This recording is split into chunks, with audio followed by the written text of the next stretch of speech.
പ്രധാനപ്പെട്ട പദ്ധതികൾ അടിയന്തരമായി പൂർത്തിയാക്കുമെന്ന് മന്ത്രി കെ തുളസി. കോങ്ങാട് പാലക്കാട് മെഡിക്കൽ കോളേജ് പ്രിയദർശിനി ബസിന് സ്വീകരണം നൽകി സംസാരിക്കുകയായിരുന്നു മന്ത്രി. ജനങ്ങളുടെ ആവശ്യങ്ങൾ പരിഗണിച്ച് പ്രധാനപ്പെട്ട പദ്ധതികൾ അടിയന്തരമായി പൂർത്തിയാക്കുമെന്ന് മന്ത്രി കെ തുളസി പറഞ്ഞു. KSRTCയുടെ പാലക്കാട് മെഡിക്കൽ കോളേജ് കോങ്ങാട് പ്രിയദർശിനി യാത്രയ്ക്ക് കോങ്ങാട് ബസ് സ്റ്റാൻഡിൽ നൽകിയ സ്വീകരണം ഉദ്ഘാടനം ചെയ്യുകയായിരുന്നു മന്ത്രി.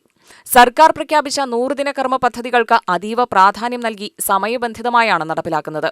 ആവശ്യപ്പെട്ടിട്ടുള്ള കാഞ്ഞിരപ്പുഴ തച്ചമ്പാറ റൂട്ടുകളിൽ കൂടി പ്രിയദർശിനി ബസ്സുകൾ ലഭിക്കുമെന്നും മന്ത്രി പറഞ്ഞു. എല്ലാവരും കൂട്ടായിട്ട് പരിശ്രമിച്ചാൽ സർക്കാരിന്റെ ഒരു നയം ജനങ്ങളുടെ ആവശ്യങ്ങൾ പരിഗണിക്കുക എന്നുള്ളതാണ്.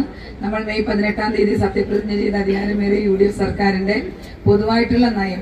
എന്തൊക്കെ കാര്യങ്ങൾ അടിയന്തരമായിട്ടും സമയബന്ധിതമായിട്ടും പൂർത്തീകരിക്കാൻ കഴിയുമോ അത് ചെയ്യുക എന്നുള്ളതാണ്. അപ്പൊ ഇത് അതിൽ പൂർത്തീകരിക്കപ്പെട്ട ഒന്നാണ്. ഇനി 100 ദിന കർമ്മ പരിപാടി നമ്മൾ പ്രഖ്യാപിച്ചിട്ടുണ്ട്. അതിലും നമ്മൾ കൃത്യമായിട്ട് അത് സമയബന്ധിതമായിട്ട് 99ാമത്തെ ദിവസത്തിന് മുൻപേ പൂർത്തീകരിക്കണം എന്നുള്ള ലക്ഷ്യത്തോടു കൂടിയിട്ടാണ് നമ്മളൊക്കെ മുന്നോട്ട് പോയിക്കൊണ്ടിരിക്കുന്നത്. നമ്മുടെ കാഞ്ഞിരപ്പുഴ തച്ചമ്പാറ പഞ്ചായത്തുകൾക്കൊക്കെയുള്ള റൂട്ടുകൾ കൊടുത്തിട്ടുണ്ട്. അപ്പൊ അത് വന്നില്ലല്ലോ എന്നുള്ള വിഷമം വേണ്ട. ഇപ്പോഴുള്ള ഈ പ്രാരംഭഘട്ടത്തിലുള്ള ബുദ്ധിമുട്ടുകളൊക്കെ അവസാനിക്കുമ്പോൾ തീർച്ചയായിട്ടും ഞാൻ കൊടുത്തിട്ടുള്ള മറ്റു റൂട്ടുകൾ പരിഗണിക്കാം. പരിപാടിയിൽ മണ്ണാർക്കാട് ബ്ലോക്ക് പഞ്ചായത്ത് പ്രസിഡന്റ് നീതു ശങ്കർ അധ്യക്ഷയായി. ജോഷി, PS ശശികുമാർ, റിയാസ് നാലകത്ത്, മഹേഷ്, രവി, CN ശിവദാസൻ എന്നിവർ പ്രസംഗിച്ചു. UTV news, Palakkad.